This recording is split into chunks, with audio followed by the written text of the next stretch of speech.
नमस्कार, प्रादेशिक समाचार के साथ मैं प्रियंका कुमारी। पहले मुख्य समाचार। राज्यों के मुख्यमंत्रियों के साथ वीडियो कॉन्फ्रेंसिंग में प्रधानमंत्री मोदी ने कहा कि सरकारों को यह सुनिश्चित करना होगा कि ग्रामीण भारत इस संकट से मुक्त रहे। मुख्यमंत्री हेमंत सोरेन ने कहा है कि 17 मई को लॉकडाउन पर केंद्र जो भी निर्णय लेगा, राज्य सरकार उसका पालन करेगी। रेलवे ने आज से विशेष यात्री ट्रेन सेवाएं फिर शुरू कर दी है। नई दिल्ली से रांची के लिए हफ्ते में 2 दिन चलेगी ट्रेन। और यूजीसी ने कोविड-19 महामारी के मद्देनजर परीक्षा और शैक्षिक कैलेंडर के बारे में जारी किए दिशा निर्देश। अब समाचार विस्तार से। प्रधानमंत्री नरेंद्र मोदी ने कोविड-19 से लड़ाई में ज्यादा केंद्रित दृष्टिकोण अपनाने की आवश्यकता पर बल दिया है। उन्होंने कहा कि अब संक्रमण के फैलाव को कम करने पर ध्यान देना चाहिए। यह सुनिश्चित करने पर भी ध्यान दिया जाना चाहिए कि लोग सुरक्षित दूरी बनाए रखने सहित पूरी सावधानी बरतें। राज्यों के मुख्यमंत्रियों के साथ वीडियो कॉन्फ्रेंस में श्री मोदी ने कहा कि सरकारों को यह सुनिश्चित करना होगा कि ग्रामीण भारत इस संकट से मुक्त रहे।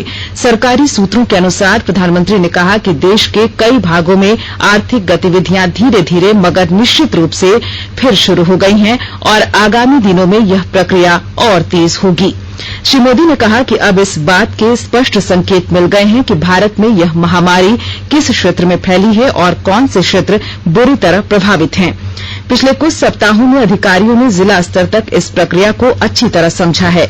रक्षा मंत्री राजनाथ सिंह, गृह मंत्री अमित शाह, वित्त मंत्री निर्मला सीतारमण और स्वास्थ्य मंत्री हर्षवर्धन भी इस बैठक में उपस्थित रहे। मुख्यमंत्री हेमंत सोरेन ने कहा है कि आगामी 17 मई को लॉकडाउन पर केंद्र सरकार का जो भी निर्णय होगा, राज्य सरकार उसका पालन करेगी। कल देर शाम प्रधानमंत्री के साथ हुई वीडियो कॉन्फ्रेंसिंग के बाद मुख्यमंत्री ने पत्रकारों को बताया कि कई राज्यों ने लॉकडाउन बढ़ाने की मांग की है, लेकिन झारखंड सरकार को केंद्र के निर्णय का इंतजार है। लॉकडाउन पर राज्यों का अलग अलग निर्णय लेना उचित नहीं है।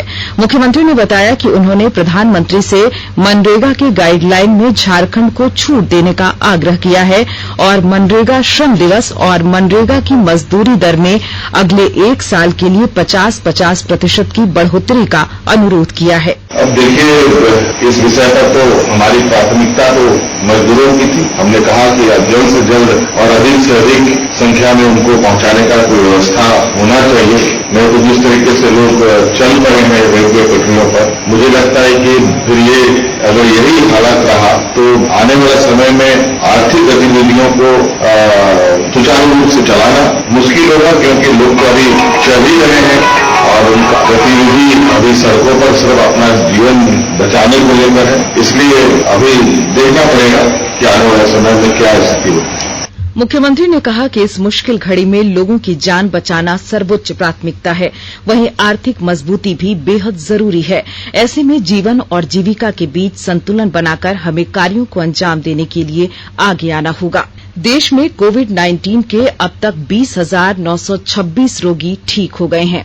स्वास्थ्य मंत्रालय के अधिकारी ने कल नई दिल्ली में संवाददाताओं को बताया कि पिछले 24 घंटे में 4,213 लोगों में संक्रमण की पुष्टि हुई।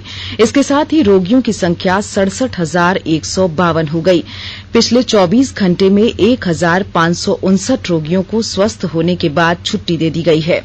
लोगों से अपील की गई है कि संक्रमण का कोई भी लक्षण दिखाई देने पर उन्हें डॉक्टर से परामर्श करना चाहिए और इसे छिपाना नहीं चाहिए। उन्होंने कहा कि लड़ाई कोविड-19 महामारी से है, संक्रमित लोगों से नहीं। स्वास्थ्य मंत्रालय ने कोविड-19 रोगियों को छुट्टी देने के लिए संशोधित दिशा निर्देश जारी किए हैं। कई देशों में जांच आधारित रणनीति से लक्षण आधारित रणनीति या समय आधारित रणनीति के अनुसार रोगी को छुट्टी देने के मानदंड में परिवर्तन किया गया है। भारत ने भी इसी के अनुसार रणनीति में बदलाव किया है। स्वास्थ्य मंत्रालय ने कोविड-19 के बहुत मामूली लक्षणों और आरंभिक लक्षणों वाले रोगियों के लिए घर पर आइसोलेशन के दिशा निर्देश भी संशोधित किए हैं।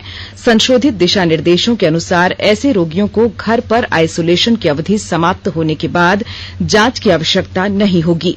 गृह मंत्रालय और रेल मंत्रालय ने कल मजदूरों को जल्द से जल्द गृह राज्य भेजने के लिए श्रमिक स्पेशल रेलगाड़ियों की समीक्षा के लिए राज्य के नोडल अधिकारियों के साथ वीडियो कॉन्फ्रेंस की। अधिकारी ने बताया कि केंद्र ने सभी राज्यों और केंद्र शासित प्रदेशों को लिखा है कि घर लौट रहे मजदूरों को पैदल चलने या रेल की पटरियों पर चलने से रोका जाए। अधिकारी ने बताया कि राज्यों से चिकित्सा कर्मियों और पैरामेडिकल स्टाफ का आवागमन सुगम बनाने तथा सभी क्लिनिक, नर्सिंग होम और प्रयोगशालाएं खोलने को कहा गया है। कोविड-19 से निपटने के लिए अधिकार प्राप्त समूहों में से 9वें समूह के अध्यक्ष ने संवाददाताओं को विभिन्न बुनियादी सिद्धांतों की जानकारी दी।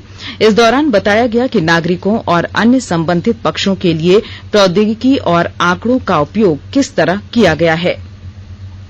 राज्य में कल कोरोना के 2 नए मरीजों के मिलने के बाद सूबे में मरीजों की संख्या बढ़कर 162 हो गई है।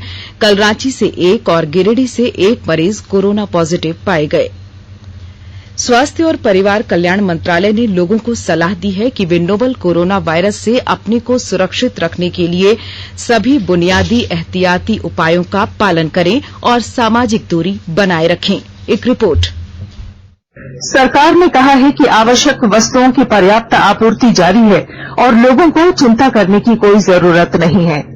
लोगों को सलाह दी जाती है कि वे आवश्यक वस्तुओं और चिकित्सा सामानों की खरीदारी करते समय धैर्य रखें और शांत रहें। आवश्यक वस्तुओं को खरीदने के लिए बार बार बाहर निकलने से बचें।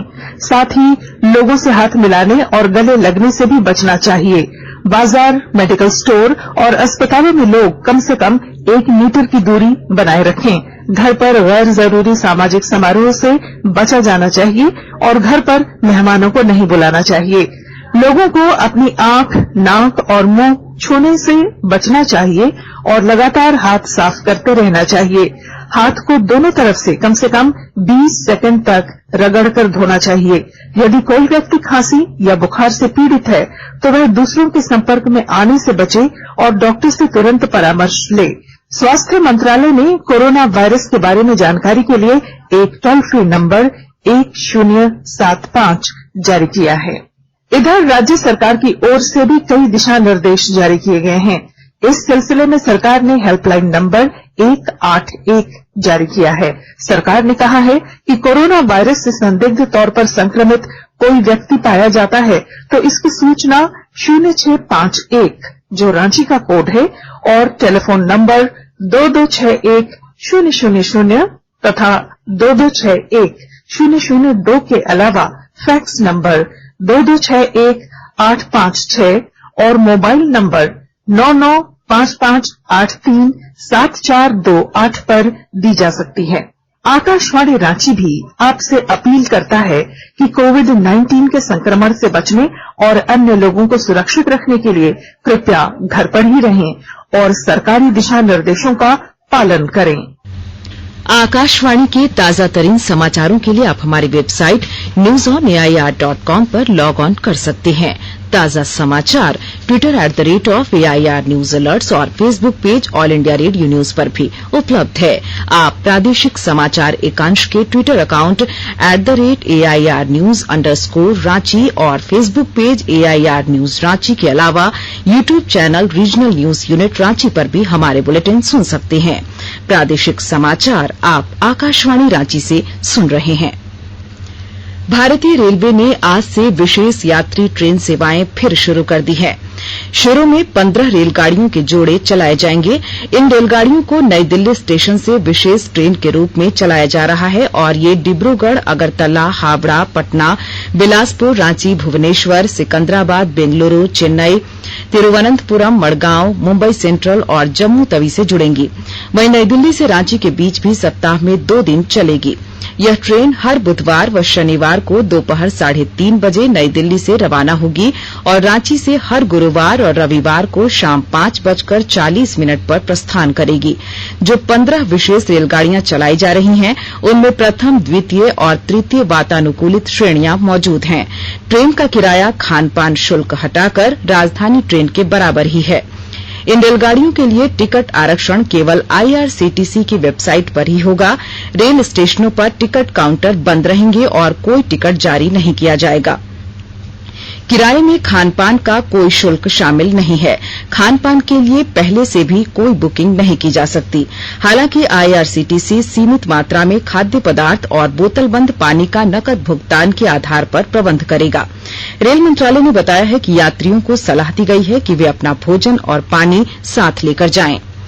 तत्काल और प्रीमियम तत्काल सेवाओं की अनुमति नहीं है। केवल कंफर्म टिकट के यात्री को ही रेलवे स्टेशन में आने दिया जाएगा। यात्रियों के लिए मास्क लगाना और गाड़ी में चढ़ने से पहले स्वास्थ्य जांच कराना अनिवार्य है। केवल उन्हीं यात्रियों को ट्रेन में चढ़ने दिया जाएगा जिनमें बीमारी का कोई लक्षण नहीं होगा। यात्रियों को 90 मिनट पहले स्टेशन पर पहुंचना होगा, जहां उनके तापमान की जांच होगी। ट्रेन के छूटने के निर्धारित समय से 24 घंटे पहले तक ही ऑनलाइन टिकट रद्द कराने की सुविधा होगी। रद्द करने का शुल्क किराए का 50% होगा। रेल मंत्रालय ने सभी यात्रियों को सलाह दी है कि आरोग्य सेतु ऐप डाउनलोड करें। कंबल और पर्दे ट्रेन के भीतर ही उपलब्ध कराए जाएंगे। गृह मंत्रालय के दिशा निर्देशों के अनुसार यात्रियों और उन्हें स्टेशन तक लाने ले जाने वाले चालक के आवागमन की अनुमति कंफर्म ई टिकट के आधार पर ही दी जाएगी। रेल मंत्रालय ने कहा है कि जिन स्टेशनों से रेलगाड़ियां शुरू होंगी, जहां खत्म होंगी और जहां बीच में रुकेंगी, वहीं कम से कम संख्या में आरक्षण काउंटर खोले जाएंगे। इन काउंटरों पर केवल रोगियों, दिव्यांगजनों, स्वतंत्रता सेनानियों, मौजूदा और पूर्व सांसदों, विधायकों, विधान परिषद सदस्यों और रेल कर्मचारियों को ही टिकट बुक कराने की अनुमति होगी।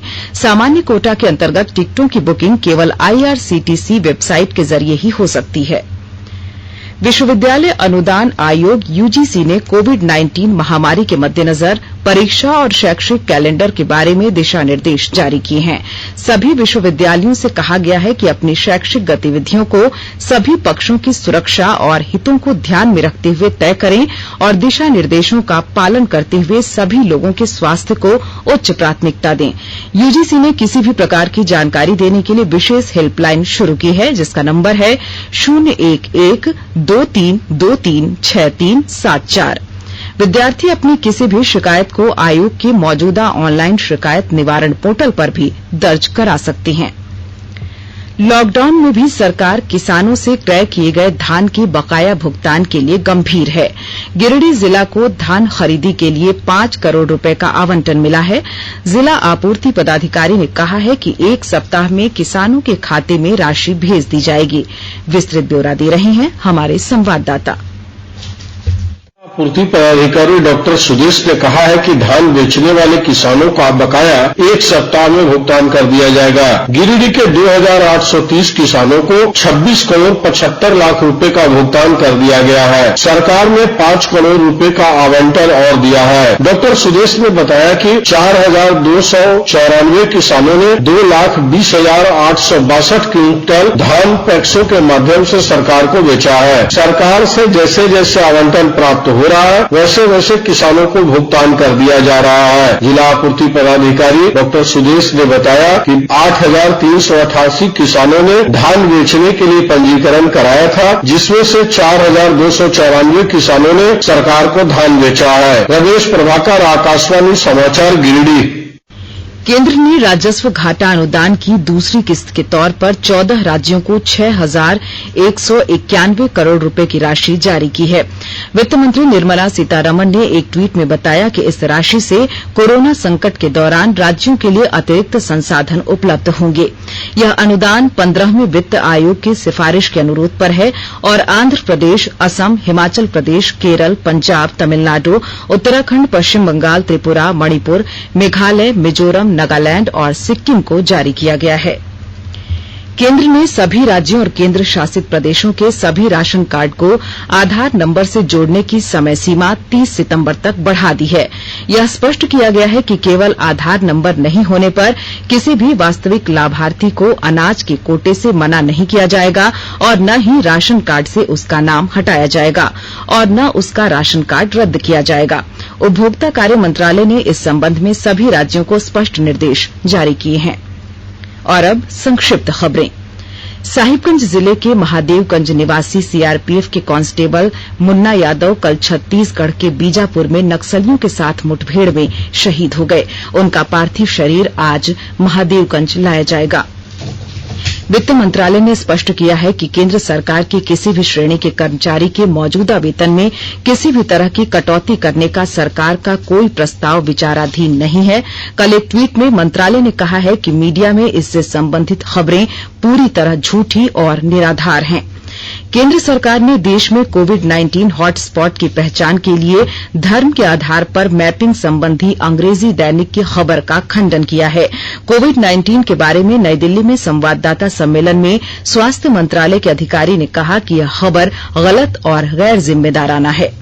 पंजाब से विशेष श्रमिक ट्रेन से आ रहे 1201 प्रवासी मजदूर व अन्य नागरिक कल देर शाम रामगढ़ जिले के बरकाकाना रेलवे स्टेशन पहुंचे, जहां जिला प्रशासन द्वारा उनका स्वागत किया गया। और अब अंत में मुख्य समाचार एक बार फिर। राज्यों के मुख्यमंत्रियों के साथ वीडियो कॉन्फ्रेंसिंग में प्रधानमंत्री मोदी ने कहा कि सरकारों को यह सुनिश्चित करना होगा कि ग्रामीण भारत इस संकट से मुक्त रहे। मुख्यमंत्री हेमंत सोरेन ने कहा है कि 17 मई को लॉकडाउन पर केंद्र जो भी निर्णय लेगा, राज्य सरकार उसका पालन करेगी। रेलवे ने आज से विशेष यात्री ट्रेन सेवाएं फिर शुरू कर दी है। नई दिल्ली से रांची के लिए हफ्ते में 2 दिन चलेगी ट्रेन। और यूजीसी ने कोविड-19 महामारी के मद्देनजर परीक्षा और शैक्षिक कैलेंडर के बारे में जारी किए दिशा निर्देश। इसके साथ ही आकाशवाणी रांची से प्रादेशिक समाचार का ये बुलेटिन समाप्त हुआ। नमस्कार।